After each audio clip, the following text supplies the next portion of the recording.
Hey Ticats fans, it's your digital host Louie B, and I'm very pleased now to be sitting with the quarterback of the Hamilton Ticats, Dane Evans.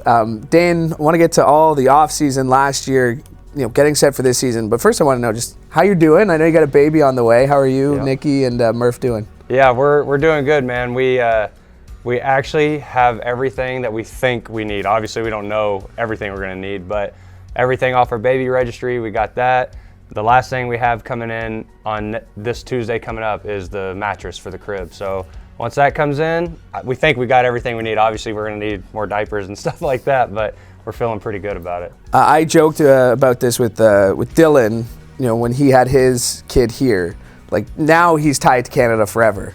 Yeah. You're going to be in the same way where no matter what, you're going to have this little Canadian baby girl that's going to keep you to. Does that mean something to you? Yeah, no, it definitely does. Culture is something that's super important to me. And I mean, I'm Native American. I think a lot of people know Nikki is Hawaiian and Filipino. So this baby will be born in Canada, and then she'll eventually be a U.S. citizen. She'll be on the tribal roll for my tribe, which will help tremendously. And she'll also have Hawaiian ancestry, like background too. So she's going to be getting it from all directions. So we're really excited about it. That was just a huge part of what has been, I'm sure, a whirlwind off season. But before we get to that, let's talk about last year, because you mentioned it a couple times throughout the season. You'd never really dealt with an injury in season before, like you suffered in game. Safe to say last year, all things considered, the adversity you faced was probably the most you've ever faced in your career? Yeah, I've been playing tackle football since I was 5 in Oklahoma. Like, there's not flag in Oklahoma. You just start playing tackle. So like your coach has got to pick you up off the ground. It's kind of funny. But yeah, I've been playing since I was 5, and I mean, I've torn my MCLs before. I've separated shoulders, but nothing to keep me like out of a game. And then last year in the middle of the season, it was just hard, man. Finally got the nod kind of to go play, be the starter. I felt like I was playing pretty well, and just tore my oblique, against Toronto. I still don't know really how it happened, but tore it pretty good. It hurt. That's all I'm going to say about that. And then it was the road to recovery, and I was in the training room every day with Maui and Claire and Curtis, and we had a really good plan. I came back a couple weeks before thought I'd be able to, and then finally got battled back, and then got to play again. And then the neck injury, that one sucks. It was no one's fault. Nobody messed up on the play. It was just that was the guy I had to get through to get in the end zone, and we just happened to hit heads. I mean, felt like my head was up, and sometimes that's how it goes in football. And really, man, I'll tell you this because, I mean, it doesn't matter now, but I really couldn't even move my neck left or right until the day before the Grey Cup. So if that wasn't the Grey Cup, I probably wouldn't have tried to go, but it's the Grey Cup at home in Hamilton, and I did everything I could to try to go. I don't think the Winnipeg guys were out after my neck or anything. I think it was just another one of those tackles. They just kind of hit me high, and that's how it happened, and it just couldn't hold up, man. When I hit the ground in the Grey Cup, I couldn't feel my legs, so that's you never want that for anybody. With a neck, too. Exactly. And then I can just remember being on the ground, and all this was running through my mind. I knew Nikki was pregnant at the time. I knew I'm gonna have a little one. I want to be able to enjoy that too. So fast forward to now, everything's 100% good. The oblique hasn't bothered me really since I came back. My neck is 100% healthy, and I'm good between the ears too. So how do you process a season like that? How do you go through, is it different than a normal off season? Because I'm sure you have your routines that you do every off season where you take some time off, or you work on your body, or you get things right. But in a season where you hadn't played for 18 months, you play such a short, so many games in such a short amount of time, you get hurt, you're dealing with injuries. How do you process a season like that? You need some time to just decompress, and that's what I did. So obviously now I'm into the more normal off-season routine of throwing and working out, but I didn't even think about football or even try to think about anything except just enjoying life and enjoying my family until really the new year.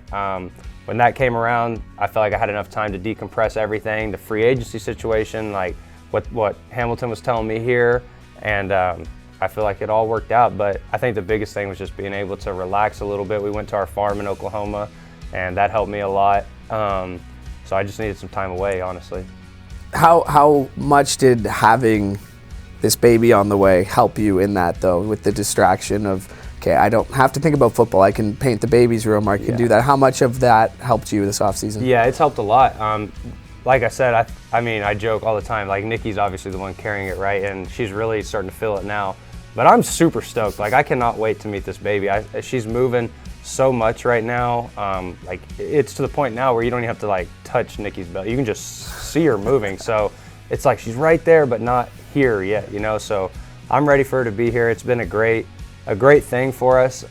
We both have wanted to be parents for a long time. So I think it helped in ways that I didn't even know that it was going to help. How did your perspective on football, on life change when Nikki told you? I mean, you said at the Grey Cup you knew. So you're in the middle of a Grey Cup run for the second straight season. Your wife tells you she's pregnant. How does your perspective on life, on football, change after that? Yeah, so she actually told me, we found out, I think it was the week after I tore my oblique. So it wasn't like necessarily in a dark place, but I was pretty upset, right? Yeah. And that's probably the ultimate like pick-me-up that you could ever get. So like you said, my whole mindset changed. I knew that I needed to stop being selfish about my oblique. It's just a torn muscle. It'll heal, right? I'm just trying to see how fast I can get it to heal. But really, there's bigger fish to fry. There's more important things on the table now. Like, I got to be a father. I got to be a better husband now. And I think that's really the spark that I needed and the pick-me-up. And that's honestly really what got me through a lot of the middle of the season, especially being on the sideline, seeing us kind of go up and down, like in every game, but couldn't figure out how to win one and then win a close one. And it just sucked not being out there. And I think that's really what helped me get through it and be ready for the end of the season. And you're going to be a girl dad too. Yeah. And you got a pretty good role model to look at when it comes to girl dads in Coach O. Yep. How have you talked to him? How has he talked to you about this impending bundle of joy you're about to have? Because I'm sure you know he's a girl dad to 3, and yep. What kind of advice have you sought after from him? Yeah, I mean, he kind of joked with me, and he said that it's almost like guaranteed in your contract when you're a CFL quarterback that your first daughter, or your first one will be a daughter. Like, it's a weird stat. If you look at it, a lot of CFL quarterbacks, and especially over the years, have had either all girls or girls first. So he was joking with me, saying he knew it was going to be a girl even before we did. And really, he just told me to really enjoy everything. In the birthing process, obviously be there for Nikki. Do whatever she says. Like, you're the ultimate hype man in that situation. So we've been taking classes and stuff like that. So I think I'm ready for that too. Obviously, I mean, there's no better way to know than actually getting thrown into it. So I'm just trying to enjoy it all and just support Nikki right now. All right, let's talk about football. Do you feel training camp has already started? Like, it doesn't start for another couple of weeks or a couple of days, but I see you out there. I see you out there with your teammates. I saw you in Texas. Has training camp started? Yeah. To me, it has. I mean, it maybe not like officially the training camp, but like I'm kind of viewing this time as like, you know how the NFL does like mini camps and stuff like that. This is kind of like the mini camp time for me. Me and Tommy have been meeting, well, all off season, but now we're like really starting to ramp it up with all the other offensive coaches being in office, getting to know those guys, getting to know how they coach. I think they're getting to know me and some of the other guys that are here. And then, yeah, like you said, we went down to Texas. Second year in a row we've done that. And on Sunday of that week, we basically had the entire starting lineup there. A couple guys couldn't make it. They had some family things come up, which is cool because it wasn't mandatory or anything. Yeah. But I was encouraged by how many guys wanted to be there, wanted to show up and get work in. We had a good time too. I mean, we all stayed at an Airbnb together, so that was fun. Obviously, like, not football-wise, just like getting to know the guys on a more personal level and enjoying each other's company. So I think we're ready for the season. I was just about to ask, because it feels like in a situation like that, coming out of a season like you had with so many returning guys, it feels like the not football stuff is almost just as important as what you did on the field. Yeah, no doubt. Especially, we have so many guys that have been up here and kind of know like the Ticat way and stuff like that. So I think that stuff off the field goes super far on the field, because obviously you got to know your assignment. You got to know how to run the route. I got to know what I'm doing. But like, when you really know about the guy next to you and the guy next to him, and like, you know his wife, his parents, what they do, like, everything becomes more real. It's not just a game. Like, you actually want to perform for him, for his family, like help support him. And I think that's one thing that this game specifically does that I don't know if really any other games do, and I think that's why I love this game so much. Going into last season, for the 18 months prior, it was Jeremiah or Dane, Jeremiah or Dane, who's it going to be? It was every day in training camp, it was every week during the season. How much of a distraction was that, honestly, for you?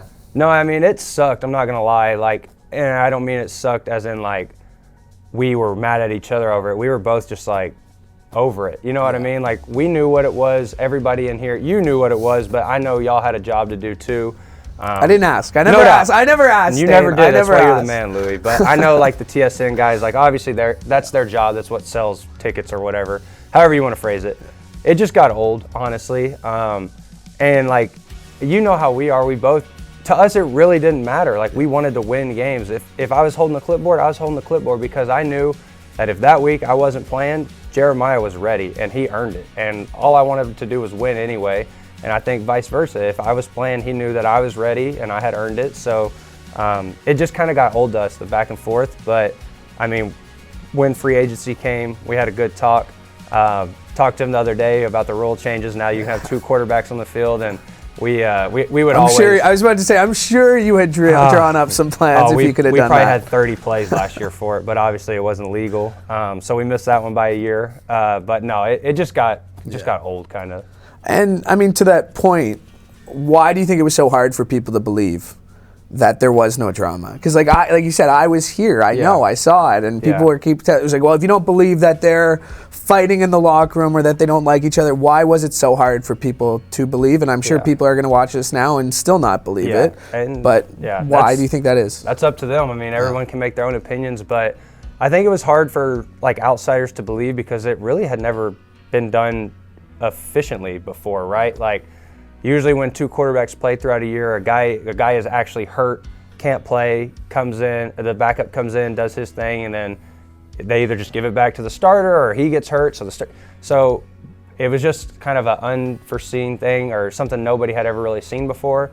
And I don't think we deserve some of the credit, me and him, but really the team and the guys in the locker room and the coaches, they deserve a lot of the credit too, because never once throughout last season was there a divide of like guys wanting me to play secretly or guys wanting him to play secretly. Like, everybody knew what it was. Everyone was pulling the same rope. We're all on the same team, and I can't thank my teammates enough, because me and him, when we talked at training camp last year, that was our number one thing, was like, we don't want this to cause a divide, because it's like we're just one position on the field. It's so much bigger than us.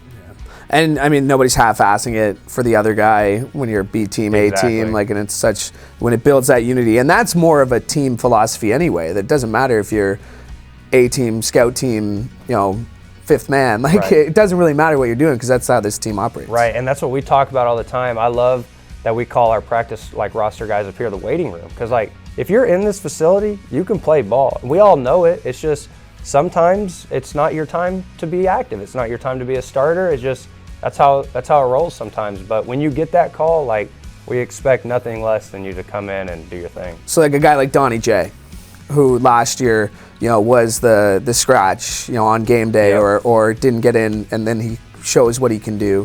When you get to see that through their eyes, as somebody who's starting, as the guy, what does that do for you when you're playing with these guys out there? Yeah, I mean, it makes you just like, obviously it makes you want to play your best for when they finally get to play, but it makes me respect and love him even more, man. I mean, just what he had to go through last year, with, like you said, the healthy scratches, and like, will he get to play? Like, ratio issues came up, and it just sucks, because that's another part of this game that some people don't realize, especially, doesn't really happen for us because we don't count against the ratio as quarterbacks, but all the other position players, like, that's some things that you don't think about. And the mental, like, fortitude and resolve of Don to, like, he was ready every week. He could have, if it would have worked out ratio-wise, he could have went any game we needed him to. So just to see him be ready, have a great attitude. Obviously, there were some tough days, but have a great attitude, be ready every week, and then step in and do what he did in the playoffs. Like, I mean, that kind of gets you excited for this year coming up. How nice has it been? We're here in person, talking face to face. Probably not this part isn't your favorite, but being out there with Alden Darby and being able to kind of meet with guys outside of the locker, maybe in the weight room. There's no tiers, there's no different classrooms. Just how nice has that been, the normalcy we've been starting the season with? It's fantastic because, like, I mean, obviously we all went through some stuff over the COVID period, but it's just great. I mean, this is how it should be, in my opinion. Like, we're just guys enjoying each other's company, not thinking about anything else. Like, it just makes everything feel like more like normal, I guess is the way to say it. Do you feel pressure heading into this? Like, do you feel like there's pressure on you heading into this season, considering the way the last two have ended? Yeah, I mean, I always put pressure on myself, not in a negative way. I just expect a really high level of play from myself. So I always put that same pressure on me no matter what the previous season did. So, I mean, I guess you could say there's some, but I'm just excited to, like, get back to doing it, man. This is what I was, like, put here to do. So when the season comes around and training camp comes around, I'm the most happiest guy in the world. Like, I know this is what I was put here to do. I go back to training camp 2018, and, you know, I think you were the third quarterback on the chart at the time. There was some high-profile guy ahead of you who I can't, for the life of me, remember right now. Yeah. And there was Vernon Adams Jr. on the depth chart as well. 3 of the quarterbacks who were at camp in 2018 are going to be projected to be starters in the East heading into this season. What do you remember about that camp, those guys? How is that going to help you this season? And just how much of a different quarterback are you than that guy? Yeah, I think I've grown a lot. I think I understand this game a lot more. I definitely understand this offense a lot more now. And yeah, that was a crazy training camp because we were all obviously talented, but all so different too. Like, you couldn't just say like 2 guys played similar. Each guy was different. And so as a young guy, like, that was my second professional training camp, counting the one in Philadelphia. Like, coming in to see that, like, I just kind of, like, I was sitting in the back because really I was the 4th string guy. So I knew when I got in, I was trying to just do my thing and let them know I can also play ball. So I think I learned some things from them on the field, off the field. Some things not to do also, but it was a cool experience, and, like, I still really can't believe we had, like, all the guys like that. And then don't forget we had Bryant Moniz too, who did nothing but throw for like 6,000 yards every time he played at Hawaii. You know what I mean? Yeah. So that was a fun training camp. That was truly fun. That was fun. That was a circus. It was a bit of a circus, but it was also kind of a vote of confidence for yourself at the time that, you know, June had seen something in you as the 4th string guy, you know, to move Vernon out and then to move Johnny out. Yeah. Was that kind of your first vote of confidence in this league that thought, okay, maybe I'm right where I belong? Yeah, a little bit. And also I think the preseason games, like getting to play, and there's a kind of crazy story, I don't think I've ever told anyone about that, of how I actually got to play. So, like, we knew it was going to be Jeremiah, and we had already traded VA at that point. So Jeremiah, we knew he was going to play for a couple drives. We knew Johnny was going to go in for a lot of drives. And that leaves me and Mo. Well, our quarterback coach at the time, like, we were pretty even through camp, so he was like, y'all just flip a coin, and whoever picks it gets to play. And thank God, I don't even remember if I picked heads or tails, but I won the coin flip, and I got to play, and I'm here now. But long story short, I think the preseason games really helped my confidence too, because, like, going against our defense, it's tough, man. We have the best or one of the best defenses every year, and they're throwing stuff at you every day that no other defense is going to show you. So when I finally got to go in against Toronto that year and Montreal and, like, actually have success, I was like, okay, like, I can do this. I don't know if I'm ready to be a starter yet, like, I'm going to prepare like it, but I can play in this league. And then obviously 2019 happened, and now I'm here. Yeah. To that point, you are the starter. There's no conversation. There's no debate. There's no questions from the media. You are the starter. Has your mindset changed at all with that? Nope. I prepare, like I said, ever since I've, like, known that I can do this, I expect myself to be the starter all the time. So I'm ready for it, man. Like, I've prepared the exact same way I would. Got a little bit more, like, in the, I don't want to say in the playbook with Tommy, but, like, we've customized it a little bit better. We kind of came in this offseason and kind of, like, wiped the slate clean of a couple things, but also kept some things that we like. Brought things that I did at Tulsa, brought things that he's done in the past, 2015, 2016 back. So I'm excited to see what we got. I think we have like some really good stuff, and especially for the guys we have, I think we're playing to our strengths. That year under the belt for Pappy, for Tim, for Dunbar. Yep. Having Turnowski back, having Ungerer back, Braylon healthy. Yep. When you look at your weapons, I said this going into last season, and obviously injuries had a role, but when you look at the weapons you have, is there enough to spread the wealth? Yeah, no doubt. My coach at college at Tulsa, Philip Montgomery, told me you can call yourself a quarterback, but you're basically a point guard. So my job is just to distribute it, right? Yep. Like, I know we have weapons out there. I'm not paid to run around and do what they do. I'm paid to get it to them. And I think as a quarterback, it's like advantageous to have as many guys. I know how some people can say like, well, you got too many people. I don't think you can ever have enough. And the way we use everybody, like, it might not be actually throwing the ball to everybody. It might be bringing guys in the backfield and handing it to them. But are we trying to win the game or what? You know what I mean? Yeah. So we're going to play to our strengths for sure. All right, before I let you go, I got to ask your opinion on the recent rule changes. And of course, the hash marks is the big one for you. Mm-hmm. We had Randy Ambrosi in town last week a couple of weeks ago for his road trip. And he had mentioned that the hashtags might help offenses. Is that something you agree with, or how do you feel? How do you interpret the rule changes? Yeah, so the hash is moving in. I'm a little indifferent. Obviously, everything that happened is for the offense, so I'm not going to complain about it, right? But I'm not so sure that it's going to do what everyone's saying. I'm not so sure that there's going to be just this, like, assault on the field side corner now that everyone's saying, because you gotta look at it like, you're bringing the hashes in 4 yards, now you have 4 more yards in the boundary too. So it's really going to put the will and the boundary half in a conflict. Luckily, we have the best will in the game, so it's not going to affect us, but I'm just saying, like, there might be some more field throws, but go back and look at us the last 2 years. We've been throwing it over there. Like, I feel like us and maybe 1 or 2 other teams would actually do that. So it'll obviously help because I guess that throw's like shorter now. But you also have more room in the boundary too. So it'll be interesting. Like I said, I'm indifferent. They're obviously in our favor, so I'm not going to complain. But I'm curious to see how it all shakes out. Before we go, how are you a better quarterback in 2022 than you were in 2021? I'm going to be healthy, man. If I can stay on the field and just use the guys we have, we're going to have the best defense in the league, no doubt. We're going to have solid special teams. And for me, it's just about executing, being out there, being available, and doing my job. And I know I don't need to come out and be the MOP week 1, right? But by the end of the season, like, I think if I play how I can play and we execute how we execute, I think we'll be right back where we've been. Are you someone who manifests things? You brought up MOP. Is that on a goal list somewhere, or I've always been kind of like, obviously individual awards are great, but I've always been like, your team's success will lead to those things. So like, if we're winning games and we're really rolling, somebody on this team will be the MOP.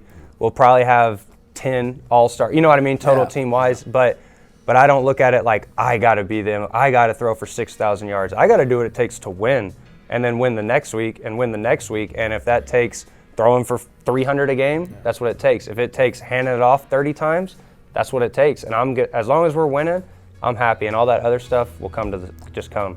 What do you want to say to Ticats fans who are watching or listening to this? Buy your tickets, man. Come see what we got. I think training camp will be open this year. Question mark. I don't know. So if it is, come on out. If it's not, we know y'all are going to be there. Preseason game, the one at home.